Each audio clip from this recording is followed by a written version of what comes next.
ఏపీలో ఎన్నికల హడావుడి ముగిసినప్పటి నుండి ఏపీ సీఎం చంద్రబాబు నాయుడు చాలా ఆవేశంగా కనిపిస్తున్నాడు.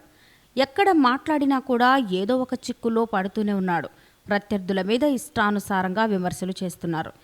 తాజాగా ఏపీ సీఎస్ వైసీపీ అధినేత జగన్కి తోడు దొంగ అని సంచలనమైన వ్యాఖ్యలు చేశారు.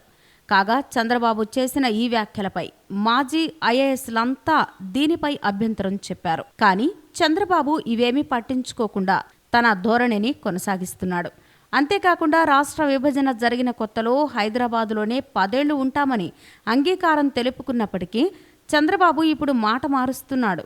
అయితే చంద్రబాబు చేష్టలు చూసిన వారందరికీ కూడా చంద్రబాబుకి ఓటమి భయం పట్టుకుందని, అందుకే ఇష్టం వచ్చినట్టు మాట్లాడుతున్నాడని, దాని కారణంగానే విచక్షణ కోల్పోయాడని అందరూ అంటున్నారు. ఈ వీడియో కనుక మీకు నచ్చినట్లయితే లైక్ చేయండి, షేర్ చేయండి.